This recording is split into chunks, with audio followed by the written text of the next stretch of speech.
Galnet News Digest review of the year 3304. We recall the news so you don't have to. Part 1. Thargoids and Guardians. Thargoids Advance.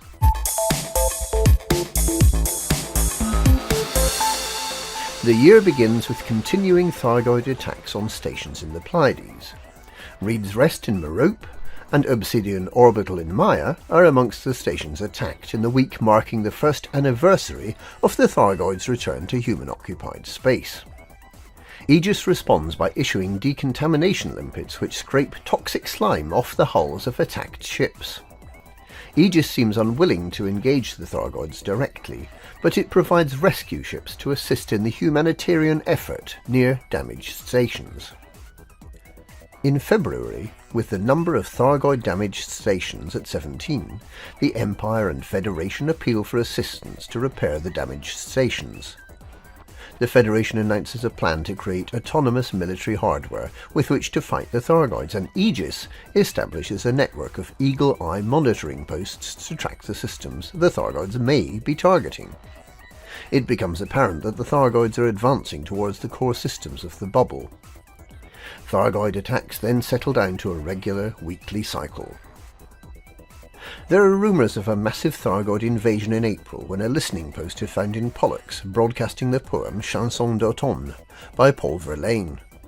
This poem has previously been used to signal the start of an invasion. The speculation abates when it's revealed that the listening post is a memorial to Commander Tony Pox, who passed away the previous year. The Guardians speak of Thargoids.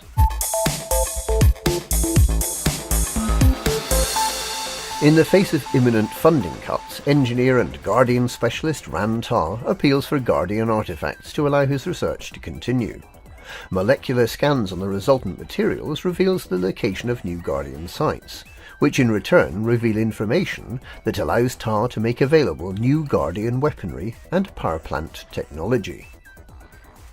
In March, engineer Tah provides new decryption algorithms to decrypt the information held in the triangular pillars at Guardian sites. Errors in his programming mean that early attempts at decrypting the Guardian logs are thwarted and the mission data reset overnight. However, a picture gradually emerges of the war between Guardians and Thargoids, and of the Guardian effort to build an effective means of repelling the tentacled hordes. It also becomes apparent that there must be many more Guardian sites spread throughout the galaxy. Professor Alba Tesro of Aegis publishes a report on the history of Thargoid-Guardian conflict, drawing heavily on Ran Tah's research.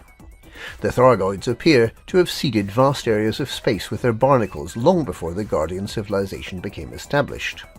Returning millions of years later, they treated the Guardians as an infestation and attempted to remove them by force. The Guardians fought back, using progressively more sophisticated weaponry until the autonomous military hardware they'd developed finally drove the Thargoids off, and then turned on the Guardians and destroyed them too. Tesro reasons that the Thargoids returning now to human space means that they're here to reap the biomechanical harvest of the barnacles, and that they'll attempt to wipe humanity out if it threatens access to that harvest. The report is generally taken to mean that the Thargoids cannot be reasoned with and efforts to develop anti-Xeno weaponry are redoubled. The Sirius Corporation announces a significant expansion of its presence in the frontier worlds of Sothis and Seos, a direct result of the popularity of these systems for tourists. Defusing the UA Bomb. In August, the Eagle Eye network is briefly taken offline by Thargoid sensor interference at Dantec Enterprise. Aegis Corps is obliged to relocate to Sol after it's discovered that the group that planted the Thargoid sensors has also funded a political takeover of the system as part of a protest against Aegis tactics. President Hudson condemns those that are more interested in fighting their fellow men than engaging the Thargoid enemy. Thargoid sensor interference, also known as UA bombing, remains a key terrorist weapon until the end of November, when Aegis, stung by the vulnerability of its base at Dantec Enterprise, develops a hyper-efficient means of using tiny amounts of meta-alloy to make starports immune from the impact of Thargoid sensors, paving the way for the sensors to become legally tradable. The Gnosis Disaster.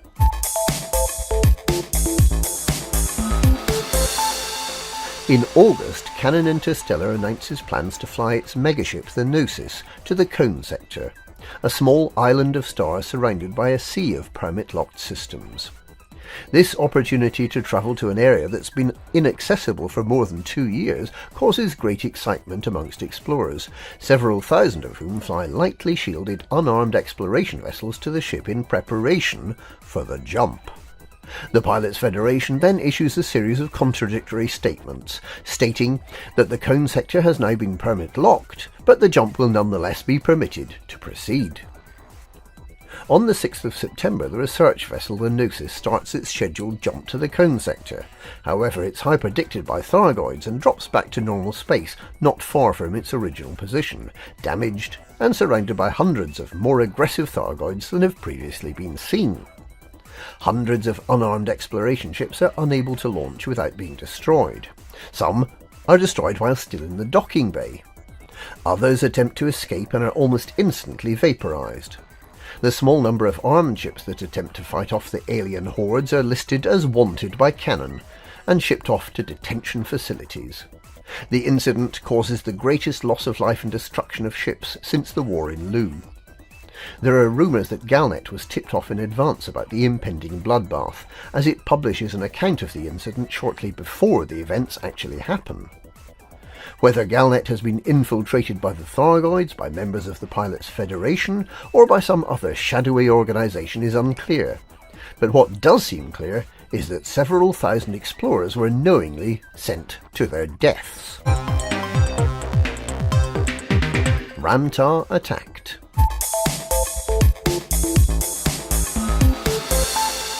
Tah announces the discovery of new Guardian data signatures, which are found to emanate from vast orbiting sentinels. These otherworldly constructions hold the key to unlocking a human variant of Guardian ship-launched fighter technology, which Tah releases via his chain of technology brokers. Guardian fighters use force field technology, meaning that their wings appear to float free from the main body of the fighter. Engineer Ramtar's successes in discovering and adapting Guardian technology does not go unnoticed by other key players. In October, armed intruders attempt to gain access to Tah's technological centre, Phoenix Base in Meen. The base's power supply is sabotaged, but the raiders are successfully repelled and make good their escape. In response to the raid, Lee Yong-rui of the Sirius Corporation offers to provide protection in return for the opportunity to manufacture and market Ramtar's Guardian-inspired technologies. Tah rejects the offer, saying his technology is too important to be restricted to one manufacturer. But the Sirius Corporation says it hopes he'll reconsider. In early November, another incursion in the Meen system is thwarted by Security Chief Harper Vargas. The target of the mercenaries is once again identified as Ramtar's Phoenix base. The Sirius Corporation once again urges Tah to cooperate and to allow the Sirius Corporation to protect Guardian technology. However, after a number of escape pods from the mercenary fleet are recovered, Tah discovers that the attacks were instigated by the Sirius Corporation, presumably to scare him into cooperation.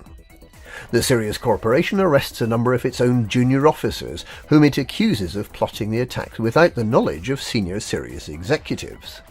Meanwhile, Aegis deploys its own security force into Meen to ensure Ramtar's continuing safety and independence. New Thyroid Tactics. In December, as the year draws to a close, rumours circulate that the Thargoids are about to change tactics, and will remain in attacked systems unless comprehensively defeated. In the first big test of this in Electra, the Thargoids are comprehensively defeated. And that was part one of this year's Galnet News. Galnet News, we recall the news so you don't have to.